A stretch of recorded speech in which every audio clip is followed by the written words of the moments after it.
الحمد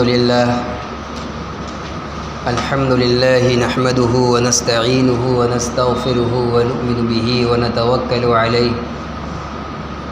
ونعوذ بالله من شرور أنفسنا ومن سيئات أعمالنا من يهده الله فلا مضل له ومن يضلل فلا هادي له وأشهد أن لا إله إلا الله وحده لا شريك له وأشهد أن سيدنا ونبينا ومولانا محمدا عبده ورسوله صلى الله عليه وعلى آله وأصحابه وبارك وسلم تسليما كثيرا أما بعد فأعوذ بالله من الشيطان الرجيم بسم الله الرحمن الرحيم ولا تقولوا لمن يقتل في سبيل الله أموات بل أحياء ولكن لا تشعرون وعن أبي هريرة رضي الله عنه قال قال رسول الله صلى الله عليه وسلم والذي نفسي بيده لوددت أن أقتل في سبيل الله ثم أحيا ثم أقتل ثم أحيا ثم أقتل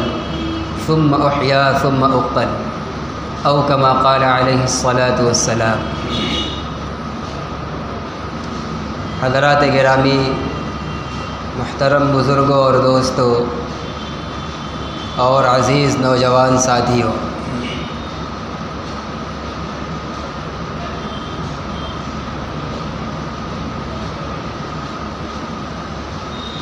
اللہ تبارک و تعالیٰ کے فضل سے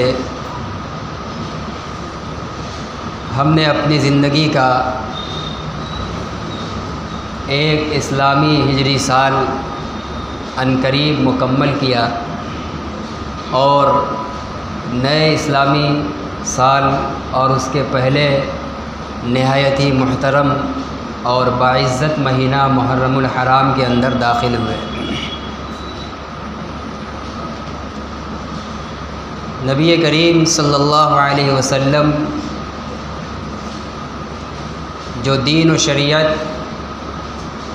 انسانوں کی رہبری کے لیے اور ان کی دنیا کی فلاح بہبودی اور آخرت کی ابدی کامیابی کے لیے جو دین و شریعت لے کر آئے تھے قرآن و سنت کی شکل میں، اس دین کے اندر بہت سے احکامات ہیں، بہت سی ہدایات اور تعلیمات ہیں جس کے ہم مکلف ہیں۔ انہی چیزوں میں سے، انہی دینی ذمہ داریوں میں سے ایک دینی ذمہ داری خود اس دین کو علمی اور عملی طور پر پھیلانے کی ہے، اپنے آنے والی نسلوں تک وہ دین محمدی جو 1400 سال کے نہایت ہی معتبر تسلسل کے ساتھ چلتے چلتے ہم تک پہنچا ہے، اسی اعتبار و اعتماد کے ساتھ ہمارے بعد والی نسل تک بھی پہنچ جائے۔ دین کو آگے تک منتقل کرنا، پہنچانا، اس کے لیے کوشش کرنا، محنت کرنا، یہ خود ایک دینی فریضہ ہے۔ دین کی بہت سی ذمہ داریوں میں سے ایک بڑی ذمہ داری ہے، بہت سے فرائض میں سے یہ ایک بنیادی فرض ہے۔ لوگوں کے علم کی سطح کے اعتبار سے لوگوں کے اوپر ذمہ داریوں کے درجات ہیں۔ امت کا ایک وہ مخصوص طبقہ جو قرآن و سنت کا، اس دین کا پورا علم حاصل کر کے اس کے سیکھنے سکھانے میں اپنے آپ کو وقف کرتا ہے اور علماء کرام کی فہرست میں شامل ہو جاتا ہے، یہ طبقہ تو پورے طور پر اس کا ذمہ دار ہے کہ دین کی ایک ایک بات کو نہ صرف یہ کہ پہنچانا ہی ہے، پوری زندگی اپنے اندر بھی اس کو تازہ رکھنا ہے، علم کے اعتبار سے بھی اور عمل کے اعتبار سے، دونوں اعتبار سے پھیلاؤ دین کا ہوتا ہے۔ باتیں بیان کر کے، سنا کر، پڑھا کر، سکھلا کر، اس طرح بھی دین آگے بڑھتا ہے۔ اور عملی طور پر جو کام جس موقع پر جس طریقے سے اور بدن کے جس عضو سے کیے جانے کا ہے اس سے کرتے رہنا، یہ بھی دین کی نشر و اشاعت کا ایک حصہ ہے۔ تو یہ علماء کرام کی اولین ذمہ داری ہے۔ اور پھر اس کے بعد عام مسلمان جو اپنے اپنے اوپر فرض ہونے والے عبادات اور احکام و مسائل کو موقع بموقع سیکھتے ہیں، اور وہ سیکھنا ان کے اوپر فرض ہوتا ہے، تو جتنا وہ سیکھ رہے ہیں معتبر ذرائع سے عمل کرنے کے لیے عمل بھی کریں گے، اور اپنے نسلوں تک، دوست و احباب اور اپنے زیر اثر لوگوں تک اس کو پہنچانے کی کوشش کرنا ہے۔ نبی کریم صلی اللہ علیہ وسلم نے 23 سال کی مدت نبوت کی زندگی اور زمانے کے اندر آپ پر جیسے جیسے دین اترتا تھا اس کی حفاظت فرماتے تھے، صحابہ کرام کے سامنے اس کو بیان فرماتے تھے، سکھلاتے تھے، اور اس کی عملی اشاعت بھی فرماتے تھے، عمل کر کے بھی دکھلاتے تھے۔ چنانچہ آپ سے براہ راست دین کو سیکھنے والے صحابہ کرام رضوان اللہ علیہم اجمعین، وہ بھی آپ کا بالکل عکس اور پرتو تھے، علم سیکھتے بھی تھے، سکھاتے بھی تھے، اور ہو بہو مکمل عمل بھی کرتے تھے۔ علم اور عمل دونوں کے جامع وہ لوگ تھے۔ تو بہرحال علم و عمل دونوں کی جامعیت کے ساتھ انہوں نے دین کو سیکھا اور پھیلایا، اور ہر زمانہ پورا یہ تسلسل کے ساتھ سلسلہ چلا آ رہا ہے اور آگے بھی چلتے رہنا ہے۔ تو یہ دین کی بہت سی ذمہ داریوں میں سے ایک بڑی ذمہ داری ہے، دین کی نشر و اشاعت آپ صلی اللہ علیہ وسلم نے اپنی زندگی کے اندر کی۔ اس کے بعد حضرت صدیق اکبر رضی اللہ تعالی عنہ کا زمانہ آیا، انہوں نے بھی اپنے دور خلافت کے اندر نبی اکرم صلی اللہ علیہ وسلم کی دین کی ترویج و اشاعت فرمائی، اس کے احکام کا نفاذ فرمایا، اور کوئی نئی شکل سامنے آئی تو صحابہ اکرام کے مشورے کے ساتھ قرآن و سنت کے مسائل، اس کے آیات و روایات میں غور و فکر کر کے نئے مسائل کا حل بھی امت کے سامنے پیش کر کے یہ بھی طریقہ بتلایا کہ ہر پیش آنے والے مسئلے کا حل قرآن کی تہ کے اندر، احادیث کے الفاظ کی تہ کے اندر چھپا ہوا ہے۔ چند چنندہ علم کے ماہر اور پختہ لوگوں کو اجتماعیت کے ساتھ اس میں تدبر اور غور و فکر کرنے کی ضرورت ہے۔ حضرت صدیق اکبر کے بعد حضرت عمر فاروق رضی اللہ تعالی عنہ، حضرت عثمان غنی رضی اللہ تعالی عنہ، حضرت علی رضی اللہ تعالی عنہ، ان چاروں لوگوں کے زمانے میں جو خلفائے راشدین کہلاتے ہیں، خلفائے اسلام ہیں، یہ خلفائے اربعہ، خلیفہ راشد یہ کہلاتے ہیں، دین اپنی تمام تر انتظامی، عملی، علمی اور سیاسی ہر اعتبار سے اور نئے پیش آنے والے مسائل کے سلسلے میں تدبر اور اجتہاد کی راہ کھولنا، اس اعتبار سے بھی دین کو مکمل عام کر دیا گیا، عالم کے چپے چپے کے اندر پھیلا دیا گیا۔ لیکن ساتھ ہی ساتھ اس دین کی نشر و اشاعت میں اول دن سے اللہ کی طرف سے یہ دین کے ساتھ یہ چیز وابستہ کی گئی کہ دین کی نشر و اشاعت کرنے والے لوگ، اللہ کے کلمے کو سرزمین کے اوپر بلند کرنے کے لیے کوشاں رہنے والے لوگ، کبھی کبھی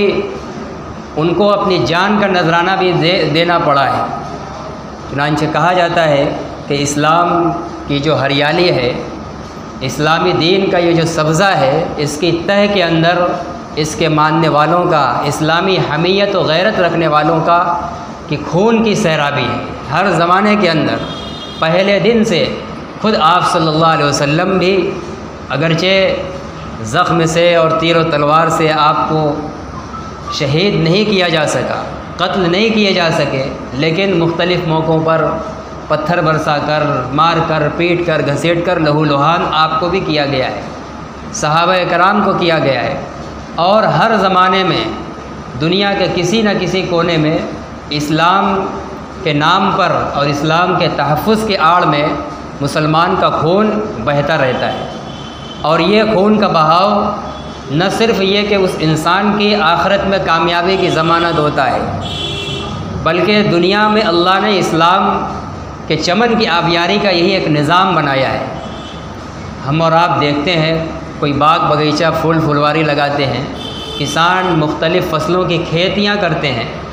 وہ اپنے کاشت اور اپنی کھیتی باڑی میں مکمل کامیاب ہونے کے لیے، کھیت کو ہرا بھرا رکھنے کے لیے، اپنے جوتنے اور بونے کا بہترین پھل حاصل کرنے کے لیے اپنے کھیتوں کو پانی سے سینچتے ہیں، اس کی آبیاری کرتے ہیں۔ ایسے ہی اسلام کے چمن کی بھی ہر وقت آبیاری کی ضرورت ہے۔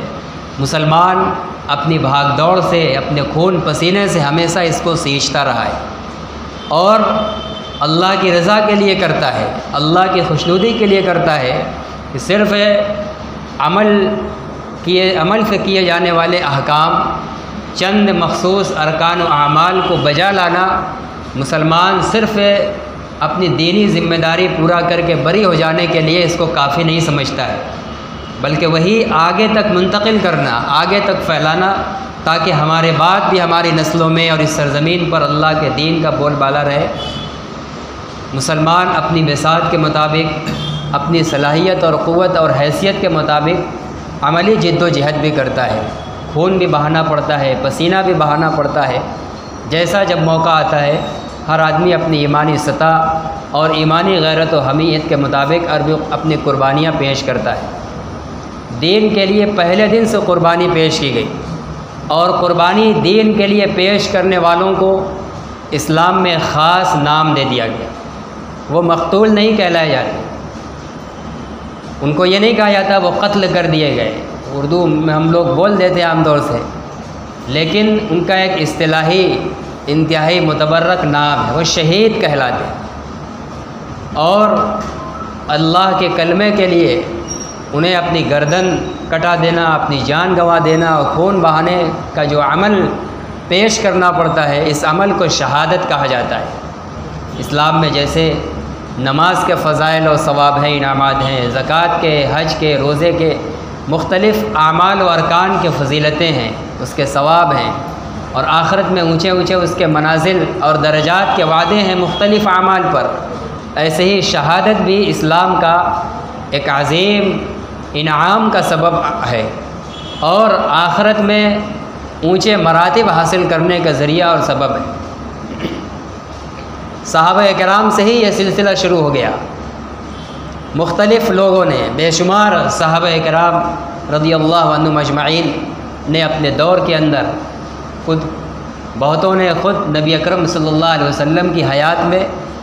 اور بہتوں نے آپ کی حیات کے بعد اپنی زندگی میں قدم بقدم جب بھی ضرورت پڑی ہے اسلام کی سربلندی کے لیے جد و جہد کی ہے، اور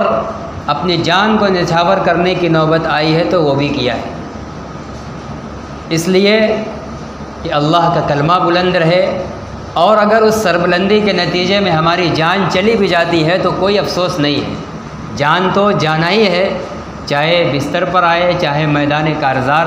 میں موت آ جائے، موت تو آنی ہے، جان جانے والی ہے، لیکن اگر وہ جان ہمارے بدن کے خون کا کوئی قطرہ اللہ کے دین کی حفاظت کے نام پر بہہ جاتا ہے اور ہماری جان قبول کر لی جاتی ہے، گنوا دی جاتی ہے، شہید کر دیے جاتے ہیں، تو نہ صرف یہ کہ دنیا میں اللہ کا کلمہ سربلند ہوگا، آخرت میں اس عمل پر بھی بڑا اونچا انعام، بڑا عظیم اور جلیل القدر رتبہ ہے شہیدوں کے لیے۔ اسی لیے ابھی جو میں نے خطبے کے اندر حدیث پڑھی، نبی کریم صلی اللہ علیہ وسلم کی خود خواہش اور تمنا رہتی، والذی نفسی بیدہ لوددت ان اقتل فی سبیل اللہ، اللہ کے نبی صلی اللہ علیہ وسلم قسم کھا کر فرماتے ہیں، قسم ہے اس ذات کی جس کے قبضۂ قدرت میں میری جان ہے، میری یہ تمنا ہے، میری یہ خواہش ہے کہ میں اللہ کی راہ میں قتل کر دیا جاؤں، مجھے اللہ کی راہ میں شہید کر دیا جائے، ٹکڑا کر دیا جائے، ثم احیا، پھر مجھے زندہ کیا جائے، ثم اقتل، پھر راہ خدا میں شہید کر دیا جاؤں، ثم احیا، پھر زندگی ملے پھر شہید کر دیا جاؤں، ثم احیا ثم اقتل، پھر زندگی ملے پھر شہید کیا جاؤں۔ یعنی راہ خدا میں شہید ہو جانا، دین کی حفاظت اور اللہ کے کلمے کی سربلندی کے لیے جان کا چلا جانا، یہ بہت عظیم سودا ہے، آخرت میں بڑا اونچا انعام ہے، بڑا جلیل القدر انعام ہے۔ ایسا اونچا انعام ہے کہ نبی اکرم صلی اللہ علیہ وسلم باوجود نبی ہونے کے کہ نبوت کا مقام تو سب سے اعلیٰ و برتر ہے، اور انبیاء میں بھی آپ کا اور زیادہ بلند اور برتر ہے۔ یہاں تک کہا گیا بعد از خدا بزرگ توئی قصہ مختصر، آپ کی فضیلت و منقبت کا لب لباب یہ ہے کہ اللہ کے بعد آپ کا مقام و مرتبہ ہے، اللہ کے بعد کوئی ہستی آپ سے بلند اور برتر نہیں ہے۔ لیکن ایسے بلند و برتر مقام پر فائز ہونے کے بعد بھی اگر آپ کے دل میں کوئی تمنا ہے، کوئی آرزو ہے، تو وہ یہ ہے کہ راہ خدا میں شہید کر دیا جائے، مجھے شہادت کا مقام مل جائے، اس لیے کہ شہیدوں کے بھی بڑے انعامات بیان کیے گئے، اور در حقیقت امت کو آمادہ کرنا ہے، امت کو ترغیب دینا ہے، امت کو یہ پیغام ملے، ان کے ہوش و حواس میں یہ بات آئے، ذہن میں یہ بات بیٹھے کہ یہ کیسا عظیم عمل ہے کہ اللہ کے نبی جلیل القدر رتبے پر فائز ہونے کے بعد بھی اس مقام سے مالا مال کیے جانے کی تمنا کر رہے ہیں۔ ہم اور آپ جب کسی مقام کی کوئی ضمانت ہمارے لیے نہیں ہے تو ہمارے دل میں کتنی اس کی تمنا ہونا چاہیے۔ ایک آدمی پہلے ہی سے سب سے بلند مقام پر فائز ہے لیکن پھر بھی وہ کسی چیز کی تمنا کر رہا ہے، تو ہم جیسے تہی دست اور خالی دامن لوگوں کے لیے کتنی تمنا ہونی چاہیے۔ یہی پیغام، یہی سوچ اس حدیث کے ذریعے نبی پاک صلی اللہ علیہ وسلم ہمارے اندر منتقل فرمانا چاہتے ہیں۔ اسلام کی سربلندی کے لیے یہ جو شہادت کا مقام آدمی حاصل کرتا ہے، اس کا ایک اعزاز تو یہ ہے کہ اس کو قرآن نے 2 جگہ پر منع کیا ہے کہ اس کو مردہ نہ خیال کرو۔ ایک جگہ کہا کہ اس کو مردہ نہ کہو، اور دوسری جگہ سورہ آل عمران میں کہا کہ ان کو مردہ خیال نہ کرو۔ راہ خدا میں جو شہید ہو جاتا ہے، دین کی حفاظت کے لیے جو قتل کر دیا جاتا ہے، ہمارے اور آپ کے سامنے اس کا جسم بے جان ڈھانچہ ہو گیا، لیکن اللہ کے یہاں وہ زندہ ہے، اللہ کے یہاں فوراً اس کو دوسری حیات مل جاتی ہے۔ شہید مرتا نہیں ہے، وہ زندہ رہتا ہے۔ وَلَا تَقُولُوا لِمَن يُقْتَلُ فِي سَبِيلِ اللَّهِ أَمْوَاتٌ، جو لوگ راہ خدا میں شہید کر دیے جاتے ہیں تم لوگ ان کو مردہ نہ کہو، بل احیاء وَلَٰكِن لَّا تَشْعُرُونَ، بلکہ وہ زندہ ہیں لیکن ان کی زندگی کا تمہیں شعور نہیں ہے، ہمیں احساس نہیں ہے، اس لیے ہم ان کے ڈھانچے کو عام مردوں کی طرح دفن کر دیتے ہیں۔ لیکن اللہ کہہ رہا ہے، قرآن یہ کہہ رہا ہے کہ وہ زندہ ہے۔ نبی اکرم صلی اللہ علیہ وسلم نے بدر کے موقع پر جب چند صحابہ وہاں شہید ہوئے تھے تو اس موقع پر آپ صلی اللہ علیہ وسلم نے فرمایا تھا کہ جو مسلمان راہ خدا میں شہید ہوتا ہے تو اس کی روح ایک سبز خوبصورت پرندے کے جسم کے ڈھانچے میں فوراً ڈال دی جاتی ہے، اور عرش کے نیچے ایک قندیل، ایک کڑی جھومنے والی کہہ لو، وہ لٹکی ہوئی ہے۔ وہ پرندہ جس میں شہید کی روح پیوست ہوگی، گویا شہید کو اب اس کالم میں زندہ کر دیا گیا، وہ عرش کے نیچے اسی پر جھوم کر چہچہاتا رہتا ہے اور بار بار اڑ کر آتا جاتا رہتا ہے، جنت کا مزہ لیتا رہتا ہے۔ اور جنت میں شہید جو اپنا انعام دیکھتا ہے تو اس کی بھی وہاں یہ تمنا ہوتی ہے کہ کاش مجھے پھر دنیا میں بھیج دیا جاتا، ایک بار اور راہ خدا میں کٹ جاتا۔ اتنا اونچا مقام ہے، اور اس کی ایک تمنا یہ ہوتی ہے کہ کاش ہمارے پیچھے ہمارے متعلقین کو ہمارے ان انعامات کا اور ہمارے ان احوال کا پتہ چل جاتا، تاکہ وہ ہماری شہادت پر رونا پیٹنا نہ کرتے، خوش و خرم رہے وہ بھی کہ ہمارا ایک عزیز اتنے اچھے ماحول میں پہنچ گیا، اتنے اونچے انعامات کا مستحق وہ ٹھہرا دیا گیا ابھی سے۔ تو شہید کی یہ تمنا ہوتی ہے کہ ہمارے رشتہ داروں کو ہماری یہ خبر، ہمارا یہ حال پہنچ جائے، لیکن ظاہر ہے کہ دنیا کے اندر یہ پہنچنا نہیں ہے۔ لیکن نبی کے بیان پر یقین کرتے ہوئے شہداء کے متعلقین کا رد عمل یہی ہونا چاہیے۔ جو ایک انسانی طبعی طور پر کسی کے رخصت ہونے سے غم ہوتا ہے، 3 دن تک اس کی اجازت دی گئی، پھر اس کے بعد خط اس کے بعد اس کے مناقب و فضائل اور جو اونچے درجات کا اعلان کیا گیا اس کو سوچنا چاہیے، اس کے تعلق سے غم ہلکا ہو جائے گا، اور اپنے اندر یہ جذبہ پیدا ہونا چاہیے کہ اس نے اپنے جان مال کی کوئی پرواہ نہیں کی، دین کی حفاظت کا موقع آیا اپنی جان قربان کر دی، ہم بھی اسی کے نقش قدم پر چلتے ہوئے ضرورت پڑی تو اپنی جان کو قربان کر دیں گے۔ تو اسلام میں شہداء کے بڑے مراتب ہیں، بڑے ان کے فضائل ہیں۔ شہیدوں کی شہادت ان کے لیے یہ کوئی تکلیف اور غم کا باعث نہیں ہے، وقتی ہے کہ انسانی جسم پر حملہ آور ہو جائے اور جو ایک انسان کے جسم میں تکلیف کا احساس رکھا گیا ہے وہ وقتی ہوگی، لیکن جب وہ اس کی روح جسم سے پرواز کر جاتی ہے تو پھر اس کے لیے خوشیاں ہی خوشیاں ہیں، چین ہی چین ہے، سکون ہی سکون ہے۔ اور شہیدوں کا ایک مقام یہ ہے کہ اللہ تعالیٰ نے سورہ فاتحہ کے اندر ایمان والوں کو ایک دعا سکھلائی ہے، اہدنا الصراط المستقیم۔ دعا مانگنے کا طریقہ بتلایا کہ جب دعا مانگنا ہو تو اللہ کی تعریف، اس کی خوبی اور اس کی بڑائی کا اقرار و اظہار ہو، اور اس کے بعد انسان کو صراط مستقیم پر چلنے کی، صراط مستقیم کی ہدایت مل جائے، اس کی دعا مانگنی چاہیے۔ پھر آگے صراط مستقیم کی اللہ نے وضاحت بھی فرما دی، مبہم نہیں چھوڑا، اندھیرے میں نہیں چھوڑا اپنے ماننے والوں کو، اپنے بندوں کو، کہ وہ صراط مستقیم مانگ کر پھر صراط مستقیم پر چلنے کے لیے بھٹکتے پھریں۔ آگے فرمایا صراط الذین انعمت علیہم، اے اللہ مجھے ان لوگوں کے راستے پر چلا جن پر آپ نے انعام فرمایا ہے۔ پھر سورہ نساء کے اندر ان انعام یافتہ بندوں کی تفصیل بیان فرمائی ہے۔ جن لوگوں کو انعام یافتہ بندہ کہا گیا ہے اور جن کے راستے پر چلنا صراط مستقیم پر چلنا ہے، ان میں ایک جماعت، ایک لوگ شہداء بھی ہیں۔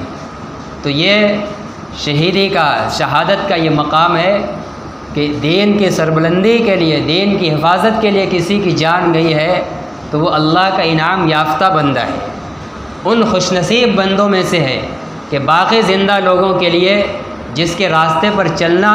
چلنے کی دعا مانگی گئی ہے، دعا سکھلائی گئی۔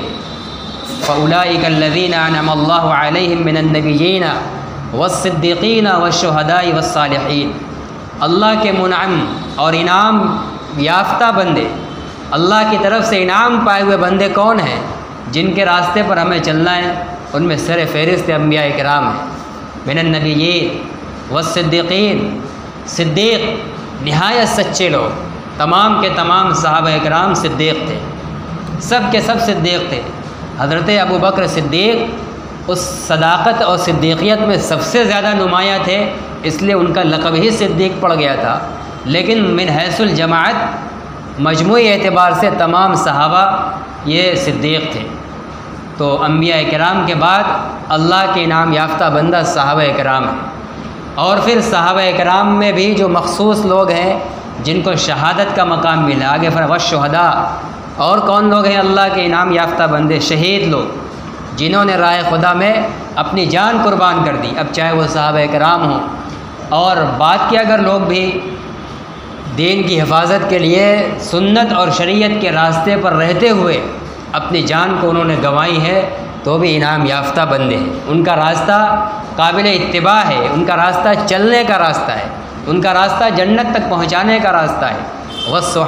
والصلحاء اور والصالحین، اور ہر زمانے کے عام نیکوکار جو اولیاء اللہ ہیں، سنت و شریعت کے متبع لوگ ہیں، پابند شریعت لوگ ہیں، صالحین ہر زمانے کے، وہ ہمارے لیے نمونہ ہیں، وہ صراط مستقیم پر چلنے کے لیے وہ ہمارے اسوہ ہیں، انہی کے پیچھے ہمیں چلنا ہے۔ تو یہ چار قسم کے لوگ اللہ تعالیٰ نے جن کو اپنا انعام یافتہ بندہ قرار دیا، ان میں ایک جماعت ہے شہداء کی۔ شہداء کرام کی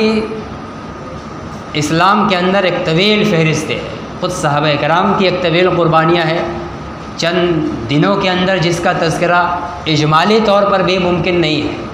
بہت سے لوگوں نے اسلام کے لیے اپنی جان کو قربان کیا ہے۔ سب سے پہلے اسلام کے نام پر جن کی جان لی گئی ہے وہ ایک خاتون ہے، حضرت سمیہ رضی اللہ تعالیٰ عنہ۔ اسلام کے نام پر سب سے پہلے آپ کو شہید کیا گیا ہے۔ اس کے بعد پھر سلسلہ شروع ہوتا ہے جب غزوات کا، تو موقع بموقع کبھی کسی غزوہ کے موقع پر، کبھی انفرادی موقع پر مختلف صحابہ کرام کی جان گئی۔ ان شہداء میں ایک نمایاں نام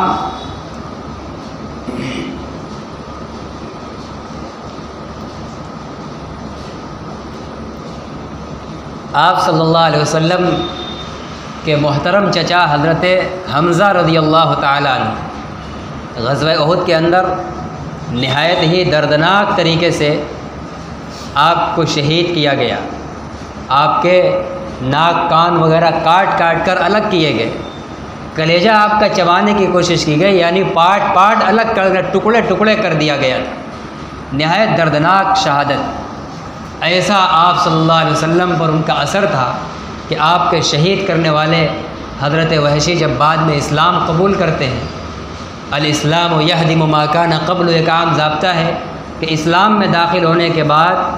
کفر کے زمانے کے جتنے بڑے سے بڑے بھی گناہ ہوں سب گناہ معاف کر دیے جاتے ہیں، مٹا دیے جاتے ہیں۔ لیکن جو آپ کو بشری طور پر جو ایک لگاؤ تھا،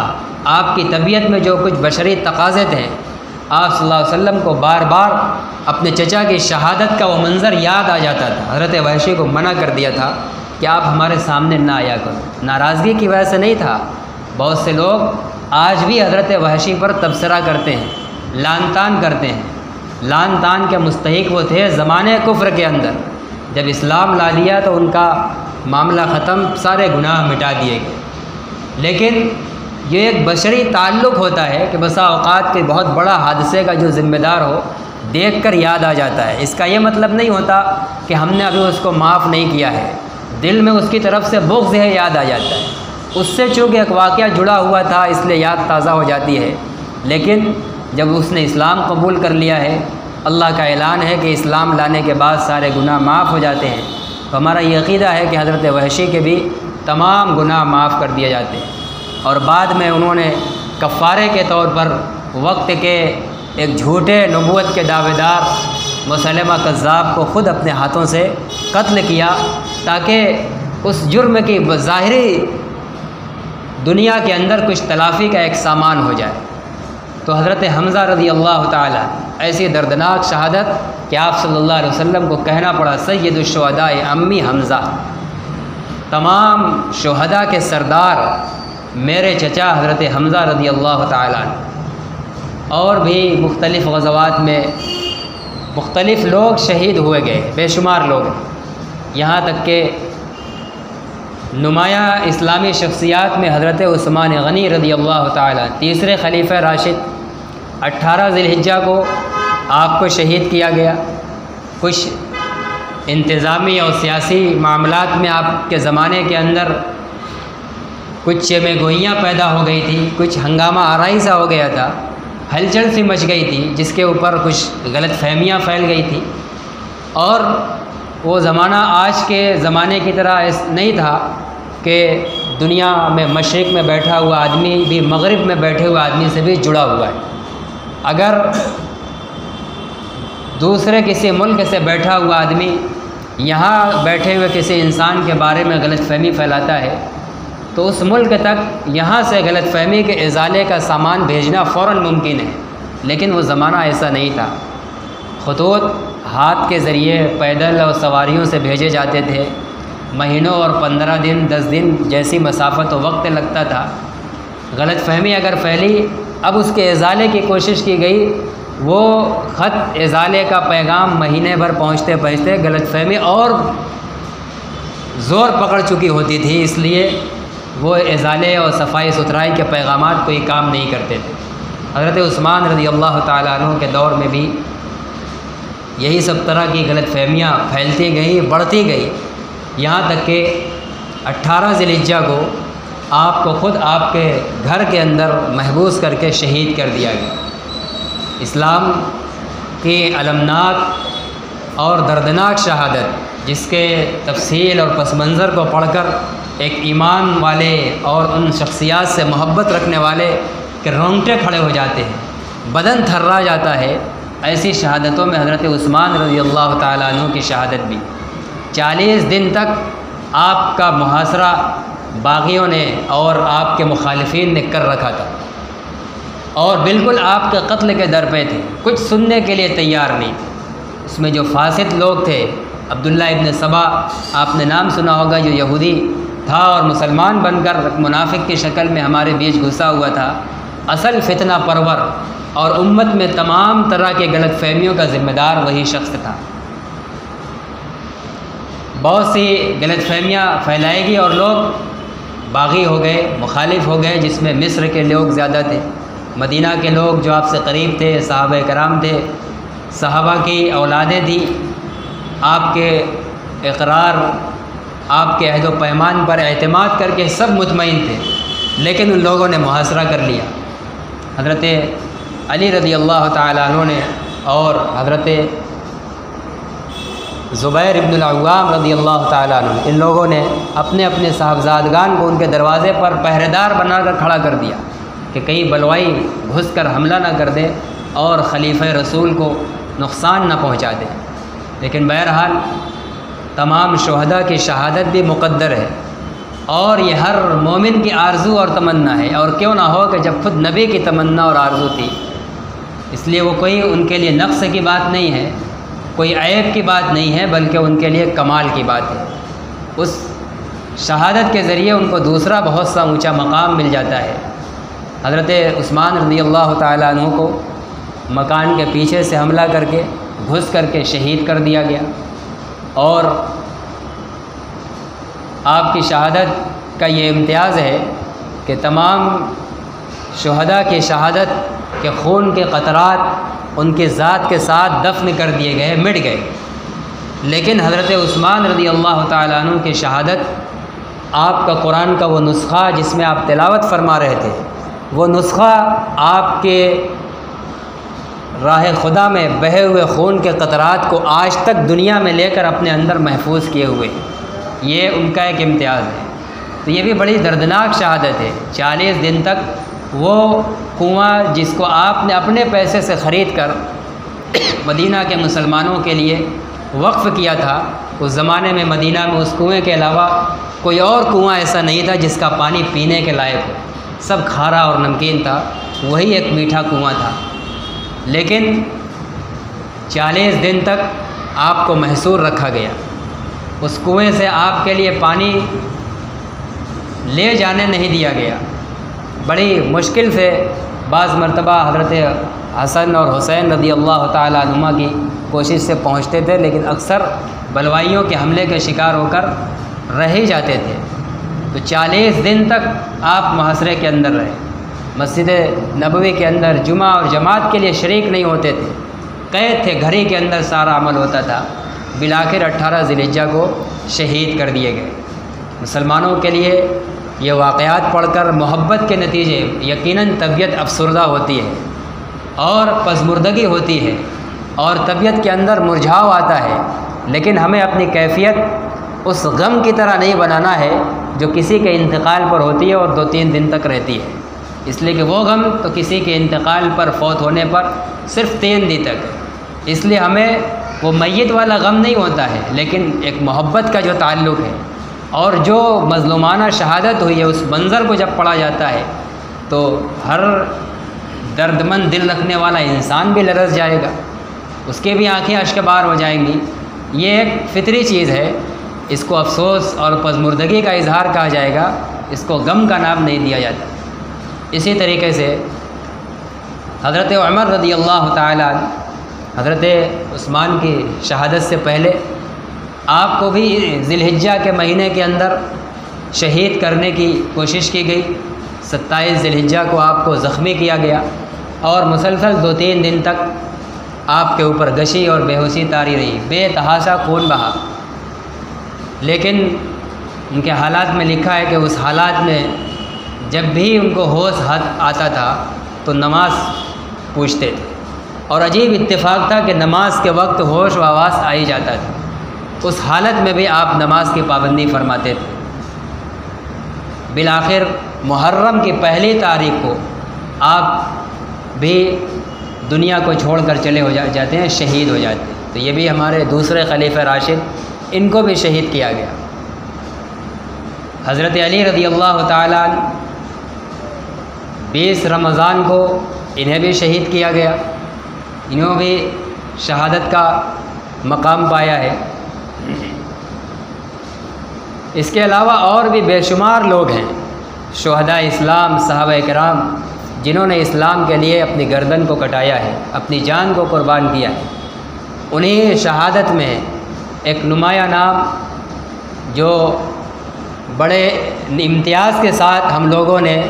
اس مہینے سے ان کے ذکر کو جوڑ لیا ہے، اور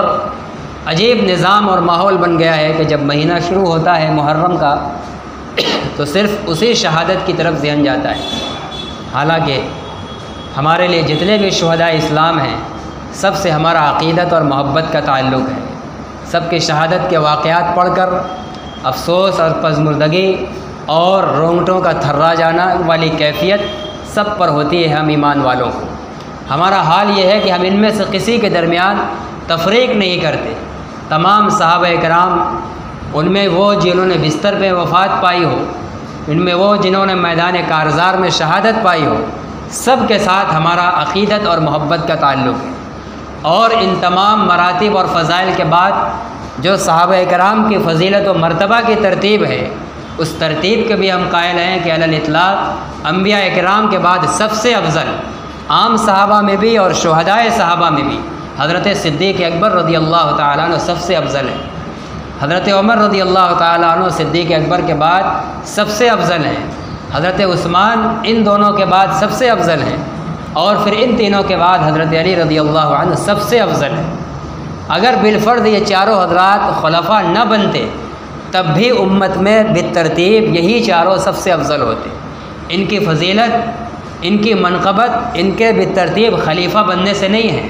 ان کی فضیلت و منقبت تو اللہ کے نبی کے زمانے میں ہی ثابت ہو چکی تھی، جبکہ ابھی آپ یہ خلیفہ نہیں بنے تھے۔ یہ حسن اتفاق ہے کہ جو ان کی فضیلت اور رتبے کی جو ترتیب تھی، حسن اتفاق ہے کہ اسی اعتبار سے یہی خلیفہ بن گئے۔ یہ اللہ تعالیٰ کا ایک انتظام ہے، ورنہ اگر بالفرض صدیق اکبر خلیفہ نہ بنتے پہلے، امت میں سب سے افضل آپ ہی ہوتے۔ اگر حضرت عمر ان کے بعد خلیفہ نہ بنتے تو ابو بکر کے بعد عمر ہی کا مقام ہے، اسی طرح اور لوگ بھی۔ لیکن صحابہ کرام کے دشمن اسی زمانے میں عبداللہ ابن سبا کی فتنہ پروری سے، اس کی سازش سے پیدا ہو گئی۔ ایک جماعت شیعہ اور روافظ کے نام سے وجود میں آئی۔ صحابہ کرام پر سب و شتم، گالم گلوچ سب سے پہلے اسی جماعت نے شروع کیا۔ مختلف طبقے کے لوگ نمایاں ہوئے۔ ایک طبقہ وہ تھا جو تمام صحابہ کو علی الاطلاق کافر و مرتد کہتا تھا، کسی سے بھی عقیدت و محبت کا قائل نہیں تھا۔ ایک طبقہ وہ تھا جو تفریق کرتا ہے، بعض صحابہ سے عقیدت و محبت کا تعلق ہے اور بعض کے اوپر لعن طعن ہے۔ اس میں شیعہ صرف 4 حضرات، حضرت علی، فاطمہ اور حضرت حسنین رضی اللہ تعالی عنہ، ان چاروں کے علاوہ کسی بھی صحابہ کو مومن ماننے کے لیے یہ تیار نہیں، سب پر لعن طعن کرتے ہیں، گالم گلوچ کرتے ہیں۔ اور ایک طبقہ وہ ہے جو ترتیب خلافت کے اعتبار سے خلفائے راشدین کو بھی مانتا ہے اور دیگر صحابہ کو بھی مانتا ہے، لیکن خاص حضرت حسین رضی اللہ عنہ کی محبت میں شیعی اثرات سے متاثر ہو کر گلو کا شکار ہے، اور خاص طور سے حضرت عائشہ رضی اللہ عنہا اور سیدنا حضرت امیر معاویہ رضی اللہ تعالی عنہ، ابو موسیٰ اشعری رضی اللہ عنہ، عبداللہ ابن عمرو ابن العاص رضی اللہ عنہ، ان 4-5 صحابہ کرام کو وہ لعن طعن کرتے ہیں، گالم گلوچ کرتے ہیں، جبکہ اہل سنت والجماعت کا عقیدہ اور حق اور اعتدال اور قرآن کی تعلیم کا راستہ یہ ہے کہ صحابہ کرام سب کے سب عادل، ثقہ اور قابل اعتماد ہیں، اور سب کے بارے میں اللہ کا یہ اعلان ہے رضی اللہ عنہم، اللہ سب سے راضی ہے، وَكُلًّا وَعَدَ اللَّهُ الْحُسْنَى، اور اللہ نے ہر سے جنت کا وعدہ کر رکھا ہے۔ جو صحابی بھی ایمان پر فوت ہو رہا ہے وہ مقام صحابیت پر فائز ہے، اس کی کوئی اور فضیلت، کوئی اور مقام، کوئی اور خصوصیت اللہ کے نبی کی زبان سے الگ سے ثابت ہو نہ ہو، صرف صحابی ہو جانا ہی یہ اس کے صاحب فضیلت ہونے کے لیے اور عند اللہ جنتی ہونے کے لیے یہی کافی ہے۔ تو ہم صحابہ اکرام میں سے کسی کے درمیان تفریق نہیں کرتے۔ صحابہ اکرام عمومی اعتبار سے ہر صحابہ سے محبت ہے، اور ترتیب کے اعتبار سے یکے بعد دیگرے مختلف کو افضل سمجھا جاتا ہے۔ اور پھر صحابہ اکرام میں ایک مخصوص جماعت جو آپ کے خانوادے سے تعلق جو لوگ رکھتے ہیں، جن کو اہل بیت رسول کہا جاتا ہے، ان سے بھی محبت اور عقیدت ہے، اور صحابیت کے اعزاز کے ساتھ ساتھ ان کو نبی کے خانوادے کے ہونے کی شرافت بھی حاصل ہے۔ لیکن اس دوہری شرافت کے باوجود بھی اہل بیت کا کوئی فرد حضرت صدیق اکبر سے افضل نہیں ہے، حضرت عمر سے افضل نہیں ہے، حضرت عثمان سے افضل نہیں ہے، حضرت علی سے افضل نہیں۔ حضرت علی تو بہرحال اہل بیت رسول میں سے بھی ہیں، لیکن حضرت علی کی افضلیت بھی، ان کا مقام مرتبہ بھی ان تینوں کے بعد ہے۔ یہی امت کا مسلمہ عقیدہ ہے۔ صحابہ کرام کے بارے میں کسی بھی طرح کا کوئی غلو اور کوئی تحقیر آمیز جملہ ہماری زبان سے نکل جائے، دل کے اندر تحقیر آمیز تصور ہم خیالات دل و دماغ کے اندر لائیں، یہ ہمارے لیے جائز نہیں۔ ان کے درمیان جو کچھ اختلافات ہو گئے، جو ان کے درمیان نوک جھونک ہو گئی، وہ ہر دو انسان کے دوران ہو سکتی ہے، ہر زمانے میں ہو سکتی ہے، وہ عام لوگوں میں بھی ہو سکتی ہے، خواص میں بھی ہو سکتی ہے۔ اور یہ نوک جھونک کا ہو جانا کوئی بری چیز نہیں ہے۔ نوک جھونک کے بعد دل کے اندر دوریاں اور رنجشیں بڑھا لینا، دشمنی پیدا کر لینا، بغض و حسد کو بڑھاوا دینا، یہ مضر ہے۔ ورنہ اختلاف تو ہر زمانے کے اندر ہوا ہے، ہوتا رہا ہے اور ہوتا رہے گا، یہ کوئی بری چیز نہیں ہے۔ اسی طریقے سے صحابہ کرام کے درمیان بھی اختلافات ہوئے ہیں۔ بعد اختلافات اتنی شدت پکڑ گئے کہ جنگ تک کی نوبت آ گئی، لیکن سب کے پیچھے یہی سبائی ٹولوں کی اندر سازشیں تھیں۔ وہ اپنے کچھ ادھر بھیج دیتے تھے، کچھ ادھر بھیج دیتے تھے، اور بغیر کسی رائے اور مشورہ کے اور قیادت کے بغیر اعلان کے حملہ آور ہو جاتے تھے۔ ادھر سے حملہ اور ادھر سے حملہ۔ ادھر والے سوچتے تھے کہ ادھر علی کی جماعت نے حملہ کیا، علی والے سمجھ رہے ہیں کہ معاویہ کی جماعت نے حملہ کیا۔ حالانکہ کہ ظاہری طور پر جو کچھ ان کے خیرخواہ بن کر جڑے ہیں وہ حملہ کر رہے ہیں، جو حقیقت میں نہ ان کے ہیں نہ ان کے ہیں، اور نہ وہ اسلام کے ہیں۔ وہ اس طرح کے واقعات رونما کرا کر ہم جیسے دور زمانے میں پیدا ہونے والے کمزور ایمان والے کے دل میں ان شخصیات کے بارے میں شکوک و شبہات ڈالنا چاہتے ہیں۔ اور جب ہمارے دل میں صحابہ اکرام کے بارے میں شکوک و شبہات پیدا ہو گئے تو اب ان کے عمل پر، ان کی تعلیم پر، ان کے تقویٰ پر، ان کے بیان کی روایات پر، ان کے فتاویٰ پر ہم کیسے اعتماد کریں گے؟ جس انسان کی ذات ہمارے لیے قابل اطمینان نہیں ہے، اس کی بات پر ہم کہاں سے اطمینان کر سکتے ہیں؟ یہ ایک فطری چیز ہے۔ یہی کیفیت اور یہی تصور پیدا کرانے کے لیے صحابہ کرام کے درمیان سازشاً اس طرح کی حرکتیں کرائی اور کی گئی اور اختلافات ہوئے۔ لیکن ان سارے اختلاف کے باوجود صحابہ میں کبھی رنجش نہیں ہوئی، کبھی دشمنیاں نہیں ہوئی۔ حضرت علی اور معاویہ رضی اللہ عنہما کی جنگ جب شدت پر تھی، جب دوران نماز وقفہ ہوتا تھا، نماز میں ادھر ادھر خلط ملط ہوتے تھے، دسترخوان میں ادھر کے ادھر بیٹھتے تھے، ہنسی بول سب، وہ ایک مسئلے پر رائے کا اختلاف تھا، وہاں شدت سے اختلاف کرتے تھے، لیکن دل دونوں کے پاکیزہ ایک دوسرے سے جڑے ہوئے تھے۔ روم کے بادشاہ نے سوچا کہ حضرت معاویہ علی کے خلاف ہیں، ساتھ میں قریب کر کے علی پر حملہ کر دیا جائے۔ حضرت معاویہ رضی اللہ تعالیٰ عنہ نے بڑا سخت جواب دیا، کہا او رومی کتے، تم یہ سمجھتے ہو کہ ہم اور علی دشمن ہیں؟ ہم اور علی بھائی ہیں۔ اگر ذرا بھی تم نے علی کی طرف ٹیڑھی آنکھ کر کے دیکھنے کی کوشش کی تو ابھی علی کے ساتھ کھڑے ہو کر ان کی قیادت میں تم کو تہو بالا کر دیں گے، نیست و نابود کر دیں گے۔ یہ حضرت معاویہ رضی اللہ تعالیٰ عنہ کے اس شدت کے اختلاف کے زمانے کے محبت کے جملے ہیں۔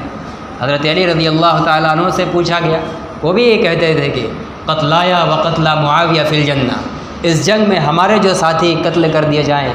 ہمارے ہاتھوں جو معاویہ کے ساتھی قتل کر دیے جائیں، دونوں طرف کے شہید جنت میں جائیں گے۔ اس لیے کہ وہ کوئی دشمنی کی لڑائی نہیں تھی، وہ اختلاف رائے تھا۔ تو رائے کا اختلاف اور ہم اور آپ بھی کر سکتے ہیں، اور ہونا بھی چاہیے۔ انسان کے عقل مند، ہوشیار اور صلاحیت مند ہونے کے نشانی یہ نہیں کہ کسی ایک آدمی نے کہہ دیا کہ ہاں مسجد کے اندر یہ کلر ہونا چاہیے، باقی تمام محلے ہاں ٹھیک ہے ٹھیک ہے ٹھیک، فلاں حاجی صاحب نے کہہ دیا ٹھیک ہے۔ یہ غلامانہ ذہنیت ہے۔ عقل شعور ہے، شعور والا اپنی رائے پیش کرے کہ نہیں اس کے بجائے یہ کرایا تو زیادہ اچھا ہوگا۔ اسی طرح جب دنیا کے معاملات میں اختلاف ہوتا ہے اور ان اختلاف کے باوجود ہم ایک دوسرے کے دشمن نہیں ہوتے، ایسے دین کے معاملے میں بھی اختلاف ہوا ہے، رائے کا اختلاف ہوا اور ہوتا رہے گا، اور یہ امت کے لیے قابل تعریف ہے، اور امت کے لیے آگے والی زندگی میں ان اختلافات سے بہت سی راہیں کھلی ہیں، اس لیے اس اختلاف کو باعث رحمت کہا گیا ہے۔ صحابہ کا اختلاف، ہر زمانے کے علماء کا آپس میں دین کے مسائل میں رائے کا اختلاف، وہ باعث رحمت ہے۔ اس سے امت کے سامنے مختلف راہیں کھل جاتی ہیں۔ اگر اختلاف نہ ہو، ایک ہی رائے ہو، تو ہو سکتا ہے کہ بہت سے لوگوں کو، دوسرے علاقے کے لوگوں کو اس مسئلے میں، اس رائے پر عمل کرنے میں دشواری ہو، لیکن جب مختلف علماء کی، مختلف مجتہدین کی رائے ہو جاتی ہیں تو امت کے سامنے سہولت پیدا ہو جاتی ہے، ایک مسئلے کو مختلف طریقے سے انجام دینے کی شکل مل جاتی ہے، اور سب کے ذریعے وہ اللہ کا قرب حاصل کر لیتا ہے اور اس کے لیے راستہ مل جاتا ہے۔ تو میں یہ عرض کر رہا تھا کہ ہم تمام صحابہ کرام میں برابر طور پر محبت اور عقیدت کے قائل، اور جو شہدائے اسلام ہیں ان کو یقیناً ہم اس اعتبار سے مانتے ہیں افضل اور برتر کہ ان کو صحابیت کے ساتھ شہادت کا بھی ایک مقام ملا ہے، انہوں نے اس مقام کو بھی حاصل کر لیا جس پر نبی اکرم صلی اللہ علیہ وسلم نبوت کے مقام پر فائز ہونے کے بعد بھی جس کی تمنا کرتے تھے، شہادت کی۔ اسی طرح چلتے چلاتے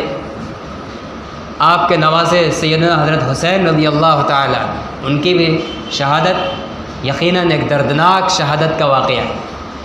یہ بھی ایک مظلومانہ شہادت ہے، اور اس زمانے کے برسر اقتدار لوگوں کی طرف سے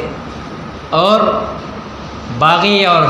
شرپسند لوگوں کی طرف سے یقیناً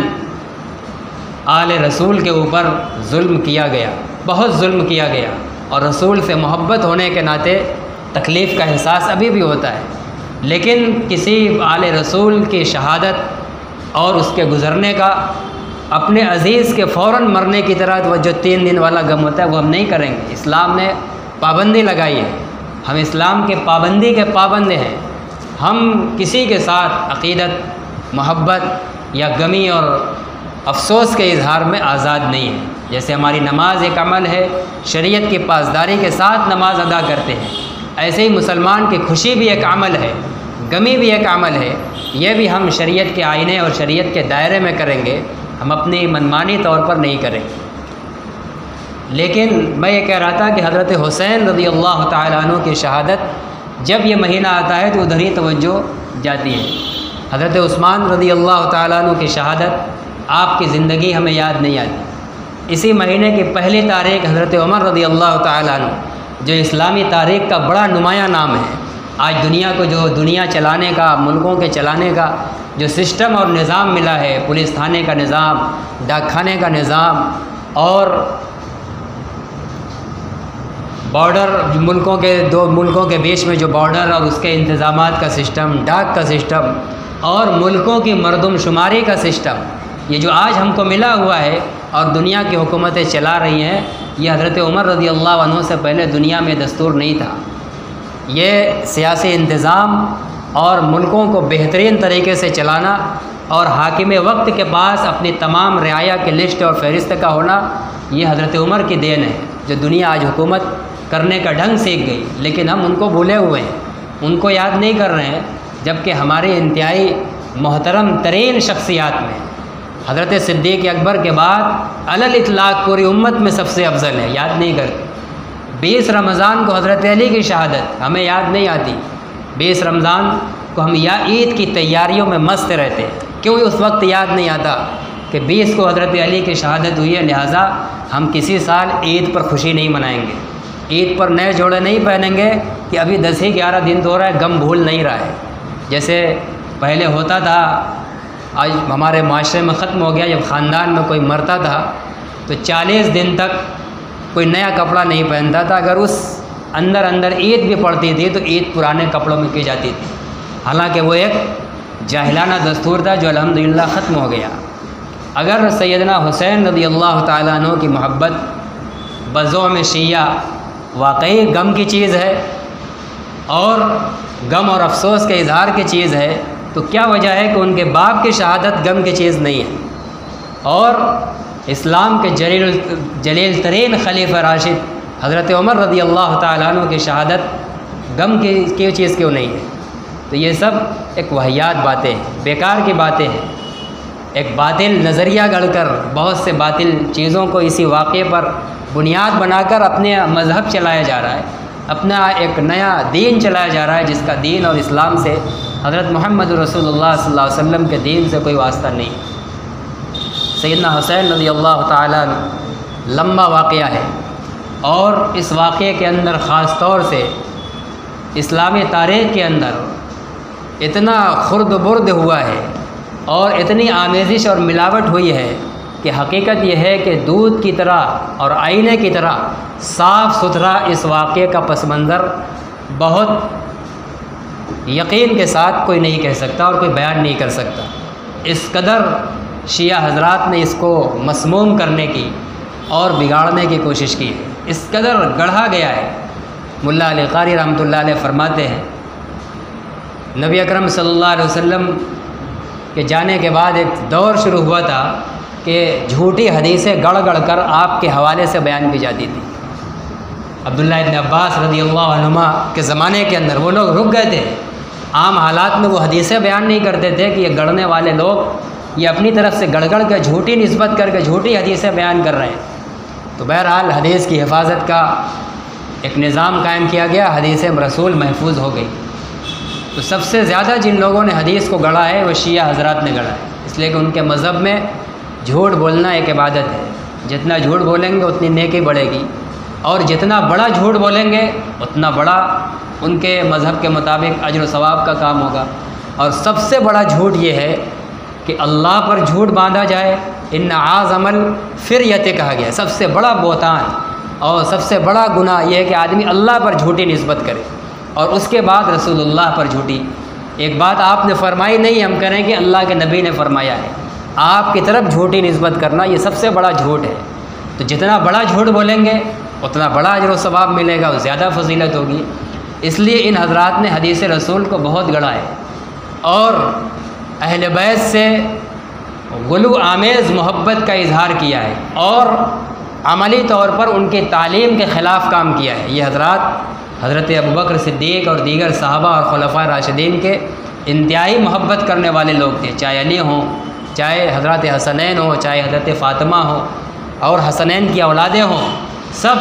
ان صحابہ کرام سے اور خلفائے راشدین سے محبت کرتے تھے، سب ان کے اسوہ اور طرز عمل کو اپنی زندگی کے اندر فالو کرتے تھے، اپناتے تھے۔ کوئی بھی کسی صحابی کا بغض لیے ہوئے نہیں تھا۔ اہل بیت ان کو اللہ تعالیٰ نے اطہار کہا ہے، پاکیزہ ان کو بنایا ہے۔ جس کو اللہ نے پاک بنایا ہے تو اس کے دل کے اندر اللہ کے نبی کے کسی تربیت یافتہ صحابی کی نفرت اور بغض کیسے ہو سکتا ہے؟ نہیں ہو سکتا، اور کسی کے اندر نہیں تھا۔ لیکن ان سے محبت کا غلو آمیز اظہار کیا گیا اور سب سے زیادہ ان کے متعلق حدیثیں گھڑی، 3 لاکھ حدیثیں گھڑی گئی ہیں، جبکہ اللہ کے نبی صلی اللہ علیہ وسلم کی الفاظ کے مجموعے کے اعتبار سے احادیث جمع کیا جائے تو 3 لاکھ کل حدیثیں نہیں ہیں، لیکن انہوں نے 3 لاکھ صرف اہل بیت کے بارے میں حدیثیں گھڑی اور خوب اس کو اتنا عام کیا ہے کہ ہم لوگ بھی، یعنی ہم جو سنی لوگ کہلاتے ہیں، ان کے گھر بھی ان کی تعلیمات کے تأثر سے خالی نہیں ہیں۔ اردو عام لوگوں کی کتابوں کے اندر، بغیر تحقیق لکھی ہوئی کتابوں کے اندر، سنی سنائی باتوں کے اندر، آج سوشل میڈیا کے دور کے اندر حضرت علی کے تعلق سے اور حضرت حسنین کے تعلق سے بہت سارے امیج کی شکل میں جملے، اقوال زرعی اور حدیث آتی ہیں، اکثر من گڑت ہوتی ہے، نہ علی نے کہا ہے نہ نبی نے کہا ہے، جھوٹا پھیلایا جا رہا ہے۔ پورا جھوٹ کا ایک مجموعہ ہے۔ نہج البلاغہ ایک کتاب ہے جو شیعوں کی بڑی مقدس مذہبی کتاب ہے، جیسے ہمارے یہاں قرآن ہے، خود ان کی کتابوں میں لکھا ہے کہ قرآن سے بھی زیادہ عظیم المرتبت کتاب ان کے یہاں نہج البلاغہ ہے، اور وہ موضوعات کا اور من گھڑت واقعات اور باتوں کا مجموعہ ہے، جتنی باتیں پھیلائی جا رہی ہیں۔ اور ہم میں سے بھی جو لوگ ان شیعی اثرات سے متاثر ہیں اور حضرت حسین رضی اللہ تعالیٰ عنہ اور اہل بیت کے بارے میں غلو کا شکار ہیں، وہ سب ان روایات سے متاثر ہیں، اس کو پھیلا رہے ہیں، عام کر رہے ہیں۔ اس معاملے کے اندر بہت الرٹ رہنے، بہت محتاط رہنے کی ضرورت ہے۔ سیدنا حسین رضی اللہ تعالیٰ عنہ حضرت امیر معاویہ رضی اللہ تعالیٰ عنہ کے بعد ان کے بیٹے یزید کی تخت نشینی ہو گئی، مسند خلافت پر وہ فائز ہو گیا۔ اس کا اپنا ایک طرز عمل تھا، ایک رویہ تھا۔ یقیناً علماء کی تحقیق کے مطابق وہ اچھا انسان نہیں تھا، فاسق تھا، گناہ گار تھا، اس کے کردار بڑھیا نہیں تھے۔ صحابہ کرام بعض نے سیاسی مصلحت کی بنیاد پر ان کے ہاتھ پر بیعت کی، خلیفہ تسلیم کر لیا، اور بہتوں نے تسلیم نہیں کیا۔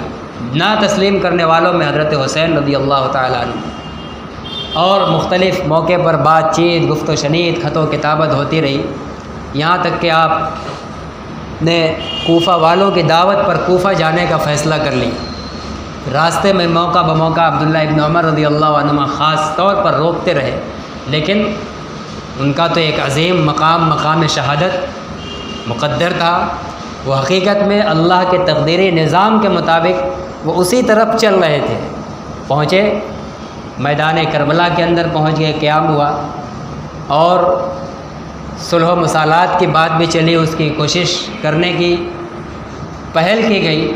لیکن جو بیچ کے لوگ تھے انہوں نے بات کو پہنچانا گوارا نہیں کیا اور بلا اجازت جنگیں شروع کر دی۔ ظاہر ہے کہ جب جنگ مسلط ہو جائے تو پھر اپنے دفاع کے لیے لڑنا پڑتا ہے، تو اس موقع پر حضرت حسین رضی اللہ عنہ کو بھی جنگ کا سامنا کرنا پڑا، اور اپنے آپ کو جنگ کے لیے انہوں نے پیش کر دیا۔ اور 10 محرم الحرام سن 61 ہجری کے اندر جمعہ کے دن آپ کی شہادت ہو جاتی ہے۔ آپ کو بھی یقیناً مظلومانہ شہید کیا گیا، لیکن جو کربناک شہادت حضرت حمزہ رضی اللہ عنہ کی ہوئی، اور مظلومیت میں جتنی شدت حضرت عثمان رضی اللہ عنہ کے شہادت میں ہوئی، وہ مظلومیت ادھر نہیں تھی۔ حقیقت ہے کہ تھی، لیکن اتنی نہیں تھی۔ وہاں دانہ اور پانی، حضرت عثمان 40 دن تک گھیرے میں تھے اور پانی اندر نہیں پہنچ پاتا تھا، اور حضرت حسین رضی اللہ تعالیٰ عنہ کے اوپر جو پانی بند ہونے کی روایات ہیں وہ 3 دن کی ہیں۔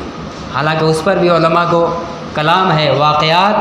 اور حقیقی پس منظر اس کی تائید نہیں کرتے۔ جب آپ کو پہلا تیر لگا تھا، روایتوں کے اندر ہے کہ آپ اس وقت کربلا کے پاس جو نہر تھی، اس نہر پر بیٹھ کے وضو فرما رہے تھے۔ جب نہر پر بیٹھ کر وضو فرما رہے ہیں، کلی فرما رہے ہیں، تو کیا پیاس لگی تھی؟ پانی نہیں پیا ہوگا۔ تو یہ محل نظر ہے وہ روایات، لیکن شیعوں نے اس کو اتنا پھیلایا ہے کہ شاید آپ میں سے بھی کوئی ہماری اس بات کے مخالف ہو جائیں گے کہ اب تک تو یہی سنتے چلے آئے تھے کہ 7 تاریخ سے پانی بند تھا۔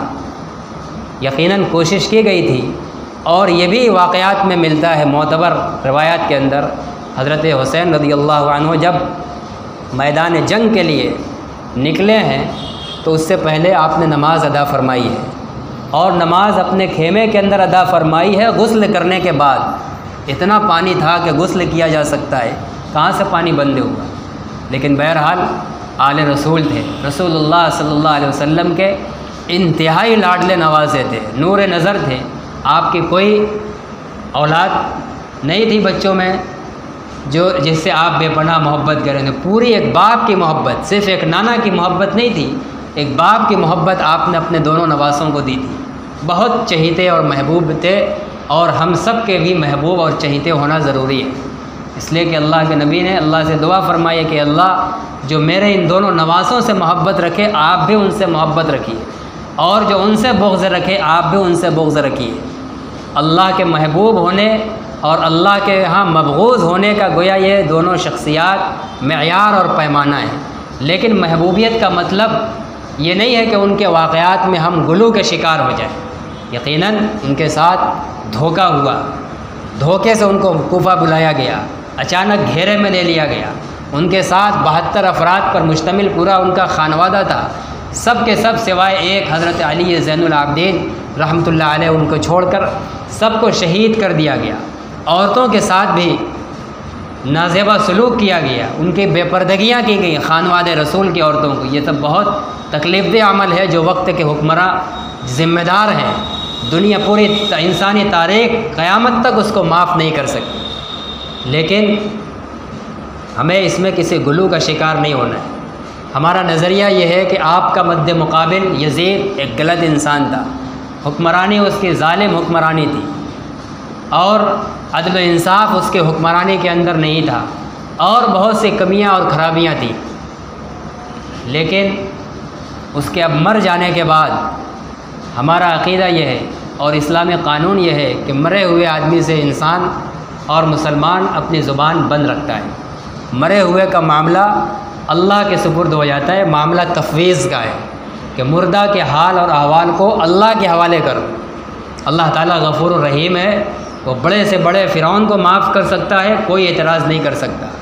اور بڑے سے بڑے قطب غوث اور ابدال کو جہنم میں ڈال سکتا ہے، کوئی اعتراض کرنے والا نہیں۔ یغفر لمن یشاء ویعذب من یشاء، وہ جس کو چاہتا ہے، جس کو چاہے گا بخشے گا۔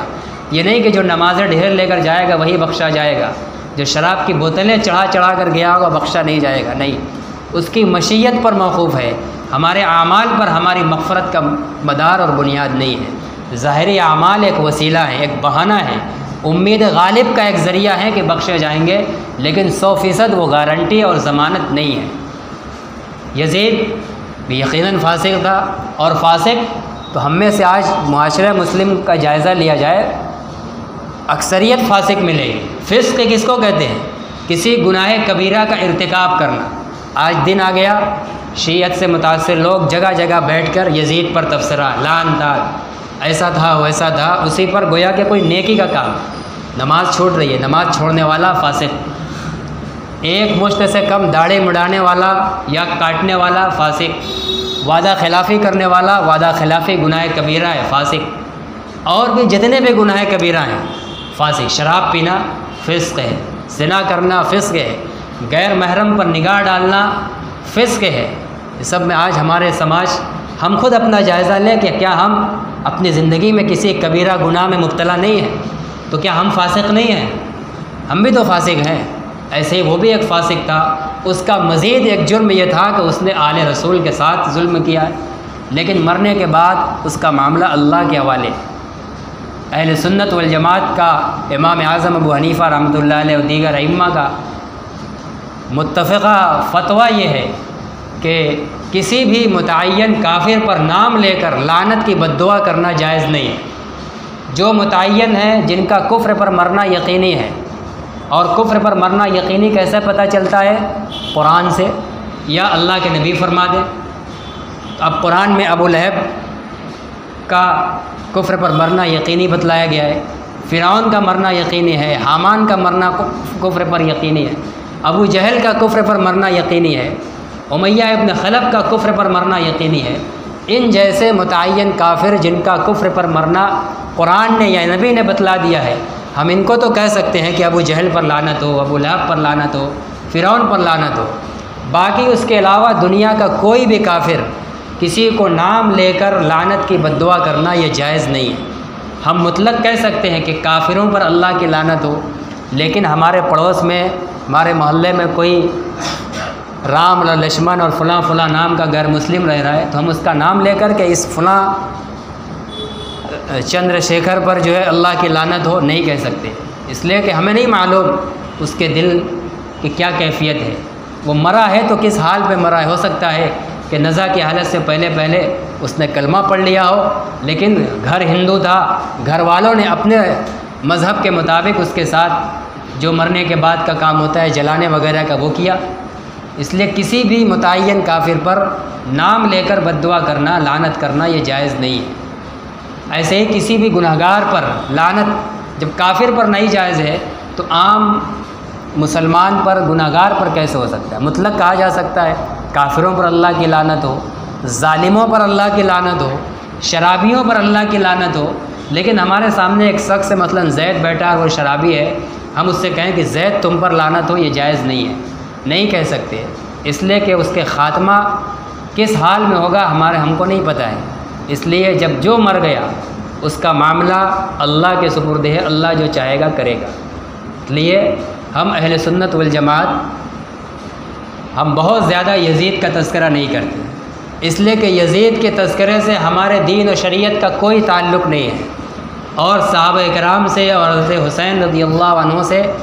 ان کے تذکرے سے، ان کی محبت سے ہمارے دین کا تعلق ہے۔ ہم ان کے بارے میں جائزہ لیں کہ دل محبت سے لبریز ہے، کہیں نفرت تو نہیں، کہیں ان کی حقارت تو دل کے اندر نہیں۔ اگر یہ ہے دل کے اندر تو ایمان کے لیے خطرہ ہے۔ یہ ہماری مذہبی شخصیات ہیں، یہ ہماری عقیدے کی شخصیات ہیں، ان کی محبت ہمارا عقیدہ ہے، ان سے نفرت سے بچنا ہمارا عقیدہ ہے۔ لیکن یزید ہماری کوئی عقیدے کی شخصیت نہیں ہے۔ دنیا میں بہت سے حکمراں گزرے ہیں جو انصاف پرور ہیں، ان کا نیک نامی سے تذکرہ کرتے ہیں، اور جو ظالم اور برائی کے ساتھ گزرے ہیں وہ ان کے ساتھ ہے، مرنے کے بعد ان کا معاملہ اللہ کے سپرد ہے۔ اللہ چاہے تو ان کے ایک ایک جرم کو ان کو سزا دے، اور چاہے تو اپنی مشیت سے ان کو معاف کر دے۔ کسی کو بھی اختیار کرنے کا، اعتراض کرنے کا، اللہ سے باسپوس کرنے کا کوئی حق نہیں ہوگا۔ تو حضرت حسین رضی اللہ عنہ کی شہادت یقیناً مظلومانہ شہادت ہے، اس لیے لیکن اس مہینے سے صرف اسی کو جوڑ کر نہیں دیکھنا چاہیے۔ شہادتیں صحابہ کرام کی جس تاریخ میں ہوئی ہیں وہ تاریخ منانے کے لیے نہیں ہوئی ہیں، ورنہ تو کوئی دن خالی نہیں ہوگا۔ شاید ہی کوئی دن ہو جس میں کسی نہ کسی صحابی کی یا تابعی کی یا کسی بھی بزرگ شخصیات کی اسلام کے نام پر شہادت یا وفات نہ ہوئی ہو، بلکہ شہادت کا مقصد ہوتا ہے اصل پس منظر کو جاننا کہ کس چیز پر انہوں نے اپنی جان کو نچھاور کیا۔ حضرت حسین رضی اللہ تعالیٰ عنہ کی شہادت کے جو پیغامات ہیں، اور بھی شہداء کی شہادت کے جو پیغام ہیں، وہ ہمیں اپنی زندگی کے اندر اتارنا اپنانا ہے۔ انہوں نے پوری زندگی کسی بھی موقع پر اپنے نانا جان کے دین کی ایک سنت کو بھی پامال نہیں کیا ہے، دین کے ایک ادنا جز کو بھی نہیں چھوڑا ہے، اور جب غلط ہاتھ میں حکومت گئی ہے اور اس کے لیے برسر پیکار ہونے کی نوبت آ گئی تو اپنے پورے پریوار کو جھوکم میں ڈال دیا اور جان سب کی ہتھیلی پر لے کر میدان میں کود گئے۔ ہمیں یہ پیغام ملتا ہے کہ دین جب بھی خطرے کے اندر ہو، دین کے تحفظ کا جب بھی مسئلہ ہو، تو ہمیں ان شخصیات کی محبت میں اپنے آپ کو بھی نچھاور کرنے کے لیے تیار رہنا چاہیے۔ یہ ہیں اصل پیغامات، اور ہمیں اپنے ہر موڑ پر کتاب و سنت کی بالادستی قائم رکھنا چاہیے۔ کبھی بھی کسی بھی ظالم سے متاثر ہو کر اپنی زندگی سے قرآن و حدیث کو نکالنا نہیں چاہیے۔ یہی صحابہ کرام کی زندگی کے پیغامات ہیں، اور یہی شہداء کی شہادت کا پیغام ہے۔ اور حضرت حسین رضی اللہ تعالیٰ عنہ کی شہادت سے پہلے آپ نے بہت سے پیغامات دیے ہیں جنگ میں شریک ہونے سے پہلے، تو ان سارے پیغام کا خلاصہ یہی ہے کہ دین کے لیے مر مٹا جائے، دین کی بالادستی قائم رکھی جائے، اور دین کے تحفظ کے لیے اگر ظالم سے نبرد آزما ہونا پڑے تو اس کے لیے پیچھے نہ ہٹا جائے، چاہے اپنی جان، مال، آل، اولاد سب کو قربان کرنا پڑے، قربان کر دیا جائے۔ اس لیے کہ اسلام زندہ ہوتا ہے ہر کربلا کے بعد۔ جتنا جب تحفظ کا مسئلہ ہوگا اپنے خون کو بہا دیں گے اور اسلام کے تہ کے اندر اپنا خون ڈال دیں گے، آنے والی نسلوں کو ایک نئی ہریالی کے ساتھ، ایک مزید تازگی کے ساتھ دین ملے گا۔ آج ہم لوگ بھی اسی دور سے جی رہے ہیں، ہم بھی کربلا کے ماحول سے جی رہے ہیں، یزیدیت کے ماحول میں ہم بھی جی رہے ہیں۔ ظالم حکمرانی ہے، قرآن و حدیث کی بالادستی ختم کرنے کا پورا پلان ہے، دور ہے، اور عملی طور پر ہم نے اپنی کوتاہی پر بھی اپنے اوپر قرآن کو بالادست نہیں رکھا ہے۔ بہت سے منمانی اور نفسانی خواہشات کی بالادستی ہمارے اوپر قائم ہے، جو چاہتے ہیں ہم کرتے ہیں۔ لیکن جب وقت آتا ہے محرم الحرام کا تو صرف ظاہری طور پر دوسروں کی دیکھا دیکھی چند رواج اور رسومات ادا کر لیتے ہیں، یہ محبت کے تقاضے کے لیے کافی نہیں ہوتا ہے۔ اسلامی شخصیات کی محبت کا مطلب یہ ہے کہ ان کے مشن کو زندہ کیا جائے، ان کے طرز عمل پر چلا جائے۔ قرآن نے پہلے ہی سکھلایا، اے اللہ ہمیں صراط مستقیم پر چلائیے، اور صراط مستقیم راستہ ہے نبیوں کا، صراط مستقیم راستہ ہے شہداء کا۔ اس لیے اگر شہداء سے محبت ہے، شہداء کربلا سے محبت ہے، حضرات اہل بیت اطہار رضی اللہ عنہم اجمعین سے محبت ہے، تو ہمیں ان کی زندگی پڑھنا ہے، صرف ان کے شہادت کا واقعہ یاد کر کے سینہ کوبے نہیں کرنا ہے، ماتم خوانی اور نواخوانی نہیں کرنا ہے، بلکہ ان کے زندگی کے دروس، ان کے اسباق اور پیغامات پڑھنا ہے، پس منظر جاننا ہے کہ کس چیز کے لیے آخر انہوں نے اپنا پورا خاندان خطرے میں ڈال کر سب کو شہید کروا دیا اور خود بھی جام شہادت نوش کر لیا، سر الگ کر دیا گیا، نیزے پر گھمایا گیا، نہ معلوم کیا کیا کیا گیا، اور پھر اسی کی مختلف شکلوں میں آج نقالی ہو رہی ہے۔ محبت نہیں ہے، یہ توہین آمیز عمل ہے، ان سے ہمیں بچنے کی ضرورت ہے۔ حضرت حسین رضی اللہ تعالیٰ عنہ کے پیغام کو عام کرنے کی ضرورت ہے۔ میں یہ کہہ رہا تھا کہ آج ایک بار ہم پھر یزیدیت کے دور سے گزر رہے ہیں۔ یزیدیت اور حسینیت گویا ایک لیبل ہوگا۔ حسینیت یہ حق کے لیے اب بولا جانے لگا۔ حسینیت کا مطلب کہ حق کا علم بردار، حق کے لیے حفاظت کے لیے برسر پیکار رہنے والے لوگ، وہ مزاج رکھنے والے لوگ وہی ہیں حسینی، ان کی روحانی اولاد۔ اور یزیدیت ظلم و ستم کا ایک معیار، اس کا ایک لیبل بن گیا۔ قرآن و حدیث کی بالادستی کو ختم کرنا، عورتوں کی عصمت کو تار تار کرنا، پامال کرنا، آج یہی تو ہو رہا ہے۔ عورتیں نیلام کی جا رہی ہیں، بے عزت کی جا رہی ہیں، قرآن کی بالادستی ختم ہو رہی ہے، لیکن ہماری حسینی غیرت نہیں جاگ رہی ہے۔ کربلا کا منظر ہمیں قائم کرنے کا حوصلہ ہمارے اندر نہیں پیدا ہو رہا ہے۔ ہم دنیا کے اندر مست ہیں، دنیا کمانے میں لگے ہیں، بس 10 محرم آئے گی کچھ اچھل کود کر لیں گے، سمجھتے ہیں کہ بس یہی حسینی محبت کے حق کے لیے کافی ہو جائے گا۔ آج مسلم مسلح بورڈ، جیسا کہ آپ کو معلوم ہے، جو ہمارے قرآن و حدیث کے قانون کا نام ہے پرسنل لا، مسلم پرسنل لا، آئلی قوانین، اس کو ختم کیا جا رہا ہے۔ کیا مطلب؟ قرآن و حدیث نہیں چلے گا۔ ظالم حکومت جو قانون بنائے گی نکاح، طلاق، معاشرت، وراثت کا، وہ ہمیں اور آپ کو کرنا ہے۔